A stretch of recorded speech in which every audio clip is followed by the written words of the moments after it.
Hello friends, welcome to Raj Malhotra IAS Academy. In our today's session of Kurukshetra magazine, we're gonna cover an important article related to rural health in India. If we talk about this topic, we have to know why this rural health in India is so dramatic in condition, because we don't have that much services in rural area. What are the factors? First, if we talk about the factors, the first one is that poor social economic condition. The other one is lower rate of education because people are not aware of. First is कि लोगों के पास पैसा ही नहीं है और economic condition ही नहीं है उनकी ऐसी. दूसरा रीजन है कि उनका एजुकेशन लेवल उस स्तर पे नहीं है that they can demand their rights. And अगर हम अगली बात करें तो मीडिया भी वहां पर इतनी प्रेजेंट नहीं है so that they can expose the shortcomings. अगर हम बात करें the last point is lack of health services. तो ये चार पिलर्स हैं जिसकी वजह से जो आपके केसेस हैं मॉर्बिडिटी के, मतलब कि इंजरीज या बीमारीज वगैरह से रिलेटेड चीजों के जो नंबर्स हैं that are lower but under reported हैं वो. अगर हम बात करें 2005 में एक स्कीम आई थी National Rural Health Mission NRHM. This scheme was started in 2005. अब ये स्कीम जब स्टार्ट हुई थी, let me tell you one thing, जो हेल्थ है वो स्टेट सब्जेक्ट है. अगर हम बात करें अंडर योर पॉलिटी, हेल्थ जो है वो स्टेट सब्जेक्ट है, but centre can supplement the resources of state government. इसलिए time to time centre government various scheme लाती है, जैसे आयुष्मान भारत हो गया, जननी सुरक्षा के लिए अलग अलग स्कीम्स आ गई. तो that are the schemes of centre, centrally sponsor scheme. और बट ये डोमेन किसका है? सेंटर स्टेट गवर्नमेंट का है and they should put more effort in it. तो अगर हम बात करें तो बाद में 2013 में what we have done is हमने इस NRHM को पार्ट बना दिया. ओवर आर्क एक बड़ी एक स्कीम लेके आए. बड़ी स्कीम का नाम था national health mission. National health mission, और इसके दो कंपोनेंट बना दिए, एक रूरल एक urban. So these are the two components. अब इसमें रूरल वाले पार्ट में हमने 3 टायर्स में सर्विसेज को डिवाइड किया. द फर्स्ट पार्ट वाज सब सेंटर्स, मतलब कि सबसे प्राइम जहां पर आप हेल्थ चेकअप के लिए जाते हैं, सब सेंटर्स, फिर primary centres and then the community health centres. तो ये अलग अलग लेवल पे हमने 3 टायर सिस्टम बना दिया रूरल एरिया में फॉर हेल्थ सर्विसेज. अब अगर हम इसमें आगे बात करें तो सबसे बड़ा जो चैलेंज था इसके बाद कि पहले तो इंफ्रास्ट्रक्चर था, दूसरा था कि आपके पास हेल्थ केयर एजेंसी नहीं है. ये वन ऑफ द बिगेस्ट कारण था. बट इस चैलेंज को भी एड्रेस किया गया जब हमने आशा वर्कर्स को इंक्लूड किया, जो कि ग्रास रूट लेवल पे आपके हेल्थ वर्कर्स हैं. ये बेसिकली एक लिंकिंग पिन है between the rural area and public health care system. तो मतलब कि कम्युनिटी लेवल पे अगर हम बात करें, रूरल एरिया की लोकल कम्युनिटी के अगर बात करें और जो आपका हेल्थ केयर है, उसके बीच में एक लिंकिंग पिन है जो इन दोनों को कनेक्ट करती है ताकि अच्छे से सर्विसेज मिल सकें.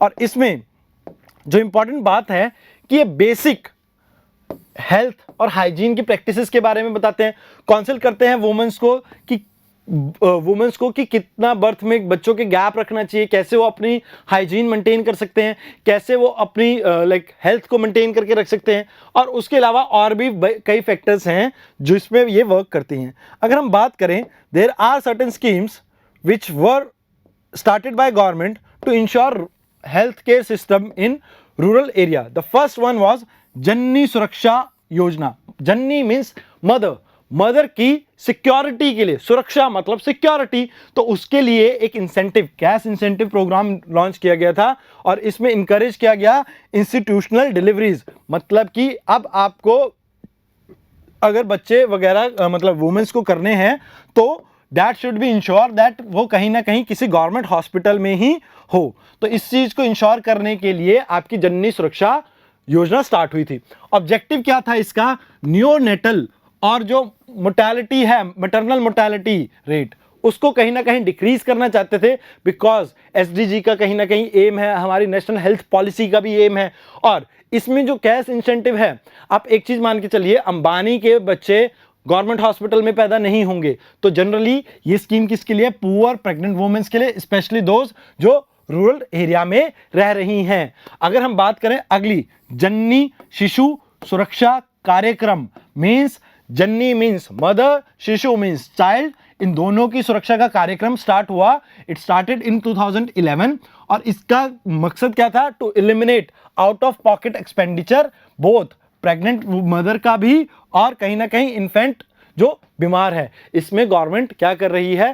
फ्री में आपके जैसे डिलीवरीज वगैरह के कोई चार्जेस नहीं है, प्लस इसके अलावा अगर बच्चा बीमार है तो उसके लिए भी कई मतलब इलाज के लिए पैसे दिए जाते हैं। सो फ्री में चेकअप वगैरह की बात होती है। अगर हम इसमें बात करें, अगली योजना वाज प्रधानमंत्री सुरक्षित मातृत्व योजना, यानी कि इसमें मातृत्व मतलब माँ की बात हो रही है। तो यहाँ पर आपकी क्वालिटी एंटीनेटल केयर की बात करते हैं, जिसमें एवरी 9th ऑफ मंथ मतलब 9 तारीख, जैसे अगर आज की बात करें तो आज भी शायद 9 तारीख ही है, ठीक है जी, आज भी 9 तारीख है और 9 तारीख को आप मतलब अगर हम कहें तो जो भी वुमेन्स सेकंड या थर्ड ट्राइमेस्टर्स में हैं प्रेगनेंसी के, यानी कि कौन से वीक में है, मतलब देखो ट्राइमेस्टर मीन्स 3-3 वीक के 3 ट्राइमेस्टर्स होते हैं, ट्राइमेस्टर्स, उसमें से सेकंड और थर्ड मतलब कि आपका जो 4th से स्टार्ट होके 9 तक का फेज है, उसमें आप कहीं ना कहीं हेल्थ केयर सर्विस प्रोवाइड करते हैं। मिनिमम एक पैकेज दिया जाता है जहां पर मिनिमम टेस्ट वगैरह कंडक्ट किए जाते हैं, सो दैट इंश्योर कर सकें कि वुमेन्स की health during their pregnancy is all right. अगर आगे बात करें, इसमें भी कहीं ना कहीं इंस्टीट्यूशनल डिलीवरी हम इंक्रीज करने की बात करते हैं और ऐसा हुआ भी है।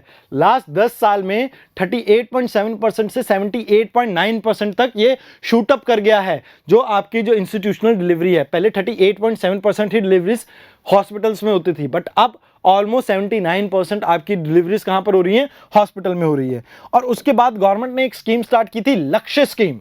लक्ष्य स्कीम क्या है? Basically labour room quality improvement initiative 2017 में स्टार्ट किया गया था। इसका ऑब्जेक्टिव क्या था कि इंश्योर कर सकें कि जो आपके जहां भी लेबर रूम है वहां पर आपकी प्रॉपर एक कंडीशंस, फॉर एग्जांपल लाइक बीमारी वगैरह ना फैले, ऐसे एक लेबर रूम का हम प्रोसेस इस्टेब्लिश करना चाहते थे ताकि न्यूबॉर्न और मदर को किसी तरह की इन्फेक्शन ना हो। तो इन्फेक्शंस वगैरह ना हो तो उसमें क्या होगा? सेफ्टी और हेल्थ हम इंश्योर कर पाएंगे एंड हेंस इससे गवर्नमेंट के अंदर बिलीफ बढ़ेगा पीपल्स का।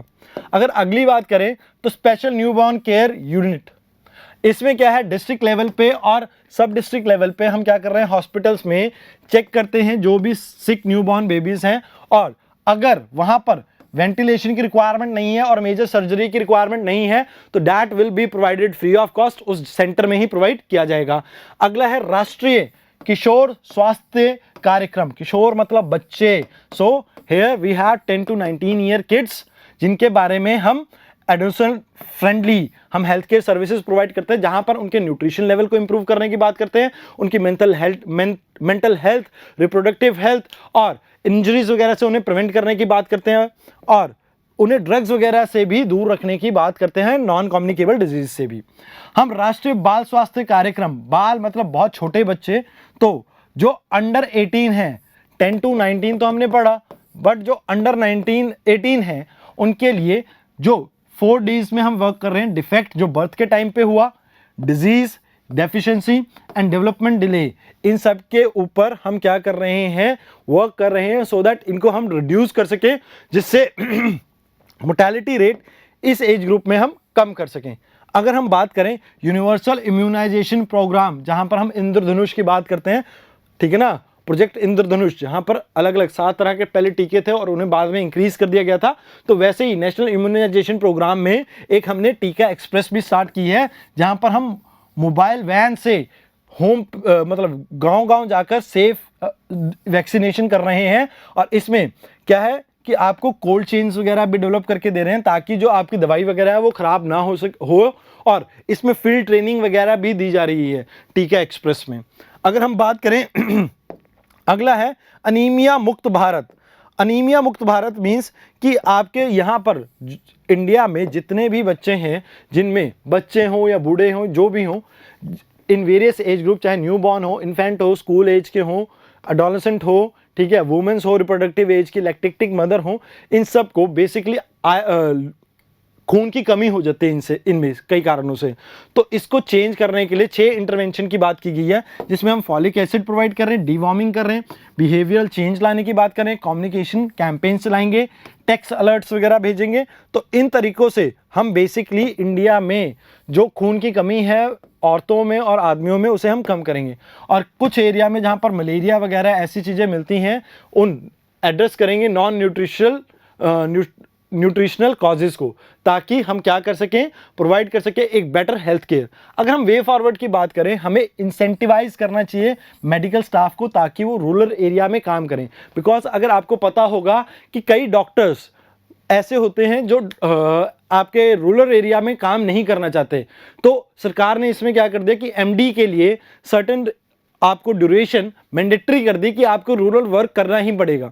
So this kind of incentive या डिसइंसेंटिव आप दे सकते हो, इंश्योर कर सकते हो कि जो भी प्रोग्राम है वो एफिशिएंटली डिलीवर हो। बिकॉज स्कीम्स तो हम बहुत लॉन्च करते हैं, इंस्टेड ऑफ नई स्कीम लॉन्च करने के आप उन्हीं जो पुरानी स्कीम्स हैं उनके बजट एलोकेशन इंक्रीज कर दो, ताकि वो ही इफेक्टिवली आप इंप्लीमेंट कर सकें, तो बेटर वे में आप अपना रिजल्ट दे पाएंगे। तो अगर हम बात करें तो आपको कम से कम जो आपके वर्कर्स हैं उनकी ट्रेनिंग वगैरह ढंग से प्रोवाइड करनी चाहिए। और इस तरह हम रूरल एरियाज में क्या कर सकते हैं, हेल्थ केयर को इंश्योर कर सकते हैं। क्योंकि हर एक के लिए डिस्ट्रिक्ट या सिटी लेवल पे आके इलाज करवाना इज नॉट मतलब फिजिबल। सो हेंस अगर हम प्रिवेंटिव मेजर्स बेटर करेंगे, मतलब अगर हम इनिशियल स्टेज में ही बीमारी का पता लगा सकेंगे, तो it will be lot more better for us. Because कहीं ना कहीं हम उन्हें पावर्टी के जो विशियस साइकिल है उससे बचा सकेंगे। तो हेंस मैं अपने आर्टिकल को, इस कुरुक्षेत्र मैगजीन को और जनवरी एडिशन को यहीं कंक्लूड करता हूं। And I hope you like this series. Thank you very much, and do like, share, subscribe our videos. Thank you.